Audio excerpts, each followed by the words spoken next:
terbiye var elimde kolaydı. Bir gün olsun şamalı, elimizde kuvvetli.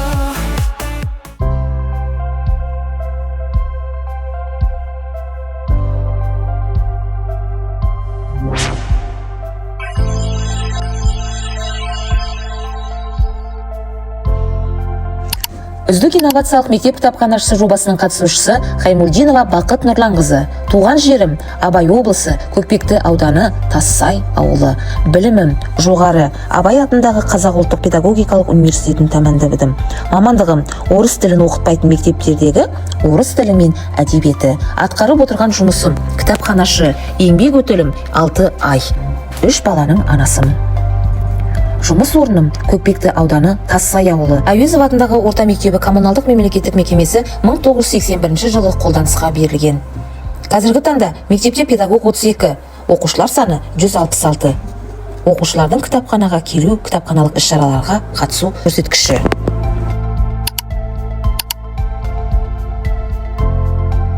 2024-2025 оқу жылында кітапханамыз жаңа жиһаздармен жабдықталды. Кітап оқуға арналған сөрелер, кітап оқитын үстелдер, орындықтар, мұғалім ресепшіні, интернет желісіне қосылды. Балалар бұрышы, балалар кітапхана бұрышы, электрондық кітапхана бұрышы, ертегілер әлемі бұрыштары жасақталды. Оқушылардың жас ерекшеліктеріне қарай талдау үшін үзілісте дауыстап оқу, 5 минуттық оқу, 20 минуттық оқу ұйымдастырылады. Бастауыш сыныптарда оқимыз, сурет саламыз, ертегі құрастырамыз. Орта буындарда оқы және жең, жоғары буындарда оқимыз және зерттейміз атты кітап оқу сағаттары және сайыстар жиі ұйымдастырылады. Қазіргі заманға мектеп кітапханасы тек оқу ордасы ғана емес, сонымен қатар білім мен шығармашылықтың орталығы.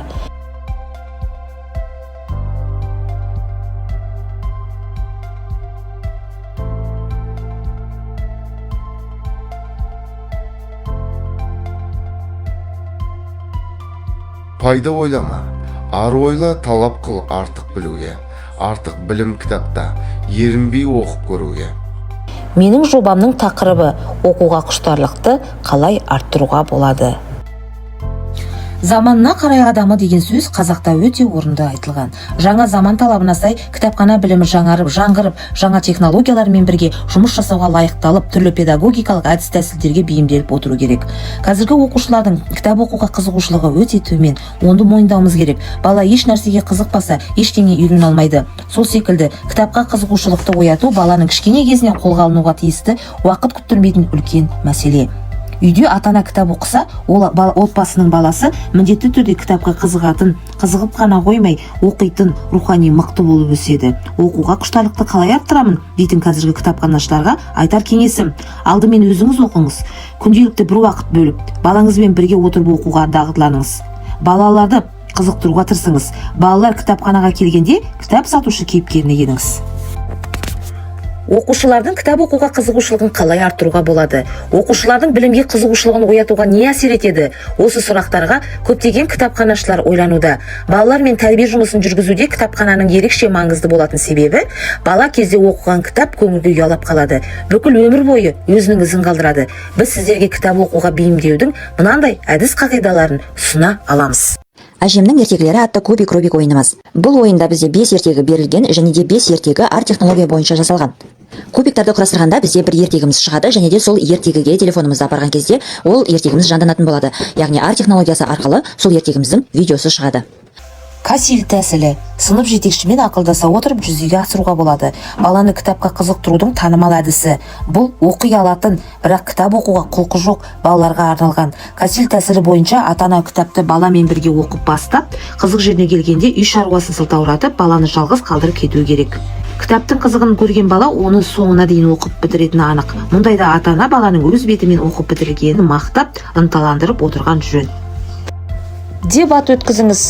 Оқуға құштарлықты қалай арттыруға болады атты 9-11 сыныптар арасында дебат ұйымдастыруға болады.